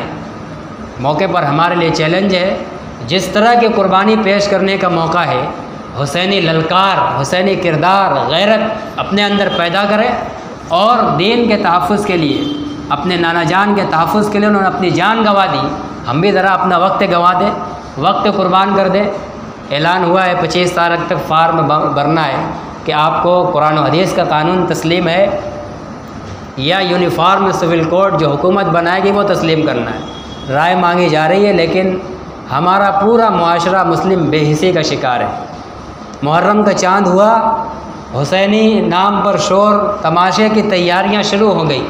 لیکن جس بیداری کے ساتھ کہ 100% مسلمان اپنی رائے کا اظہار کریں کہ نہیں، ہم حضرت حسین رضی اللہ تعالیٰ عنہ کی طرح اور دیگر شہداء اسلام کی طرح قرآن و حدیث کی بالادستی چاہتے ہیں اپنے اوپر، کسی انسان کے قرآن و حدیث کے خلاف بنائے ہوئے قانون کو ہم تسلیم کرنے والے نہیں ہیں۔ اس کے لیے اگر حضرت حسین کا کردار پیش کرنا پڑے گا، یزیدیت کربلا کا منظر قائم کر دیں اور جان ہتھیلی پر رکھ کر میدان میں کودنا پڑ جائے اور خون بہانا پڑ جائے، تو ہم حسین کے روحانی اولاد ہیں۔ انہوں نے اپنے 72 افراد کے ساتھ اپنا خاندان قربان کر دیا، ہم بھی کچھ اپنی قربانی پیش کر دی۔ جذبہ کہاں پیدا ہو رہا ہے؟ یہ نہیں پیدا ہو رہا ہے۔ ضرورت ہے ہم سب کو حسینی بیداری لانے کی، یہی ہے اصل محبت۔ ان المحب لمن یحب مطیع، محبت کرنے والا اپنے محبوب کی اطاعت و فرما برداری کرتا ہے۔ ہمارا کام ہے صحابہ کرام کی اطاعت کرنا، اہل بیت کی اطاعت اور فرما برداری کرنا، ان کے پیغام کو، ان کے طرز عمل کو، ان کی زندگی کا جو پورا طرز عمل اور طریقہ کار رہا ہے اس کو اپنی زندگی کے اندر زندہ کرنا، ان کی غیرت و حمیت اپنے اندر پیدا کرنا، یہی ان کو سچا خراج عقیدت ہوگا اور یہی سچی محبت کا اظہار ہوگا۔ باقی چند خرافات اور تماشے کو انجام دے لینا، اس کا دین و شریعت سے کوئی تعلق نہیں ہے، بلکہ بہت سی خرابیوں پر مشتمل ہونے کی وجہ سے خود وہ گناہ کا باعث ہے، اور خود حسین کے نام پر حسینی کردار کے خلاف وہ اعمال ہیں، اور یزیدیت کی مخالفت میں حقیقت میں یزیدی مشن کو تقویت پہنچانے والے یہ سب اعمال ہیں۔ ان سب سے ہمیں بچنے کی ضرورت ہے۔ محرم الحرام ہو چاہے کوئی بھی مہینہ ہو، سب ہمارے لیے عزت و احترام والا مہینہ ہے، اور اسلامی سال اور تاریخ کی کوئی بھی تاریخ ہمارے لیے غم کی تاریخ نہیں ہے۔ ہمارے لیے غم کا دن صرف وہی ہے جس دن ہمارا کوئی عزیز و اقارب فوت ہو جائے۔ 3 دن تک اسلام نے اجازت دی ہے، اس سے زیادہ پھر ہم غم کا اظہار بھی نہیں کر سکتے، اور غم کا اظہار کا کوئی خاص طریقہ نہیں ہے کہ مارا پیٹا جائے، چیخا چلایا جائے، یہ سب کرنے کی کوئی ضرورت نہیں ہے۔ اللہ تعالی ہم سب کو ان ہدایات پر کہنے اور سننے سے زیادہ عمل کی توفیق عطا فرمائے، اور ہم سب کو حضرت حسین رضی اللہ تعالیٰ عنہ کی سیرت اور ان کی زندگی کے سنہرے پیغامات کو پڑھنے کی اور اپنی زندگی میں عام کرنے کی توفیق نصیب فرمائے۔ آج بالکل وہی منظر ہے جو منظر تھا یزید کی حکومت کے اندر، بہت سی غلطیاں ہوتی تھیں، خلاف ورزیاں ہوتی تھیں، اور اس کے ماتحت جو مختلف چھوٹے چھوٹے حکمراں اور گورنر تھے، یقیناً وہ سب دین و شریعت کے راستے سے بیشتر لوگ ہٹے ہوئے تھے۔ ایسے موقع پر حضرت حسین رضی اللہ عنہ نے تنہا مقابلہ کرنے کی کوشش کی۔ یہ ہمیں پیغام ملتا ہے کہ دین کے تحفظ کے لیے کبھی اکیلے بھی ہو جائیں تو بند کوٹری میں بیٹھ نہیں جانا کہ اکیلے ہم کیا کریں گے۔ اکیلے ہم اپنی جان قربان کر سکتے ہیں اور شہادت کا مقام حاصل کر سکتے ہیں۔ دین کا تحفظ ہو نہ ہو وہ تو اللہ کی ذمہ داری ہے، ہمارا کام ہے صرف تدبیر کے طور پر، ایک انتظامی طور پر کچھ کر دینا۔ جان کی نوبت آ جائے جان قربان کر دینا، وقت قربان کر دینا، مال قربان کر دینا، ہمیں اپنی ان قربانیوں کا اجر و ثواب، انعام اور صلہ مل جائے گا۔ اللہ تعالی ہم سب کو عمل کی توفیق عطا فرمائے، اور تمام صحابہ کرام، اہل بیت اطہار، اور خصوصاً یہ دونوں عظیم و جلیل نواز حضرات حسنین رضی اللہ عنہما کی ہمارے دلوں کے اندر موت تک بے پناہ سچی محبت عقیدت پیدا فرمائے، اور محبت کے تقاضے پر عمل نصیب فرمائے۔ وآخر دعوانا الحمد للہ رب العالمین۔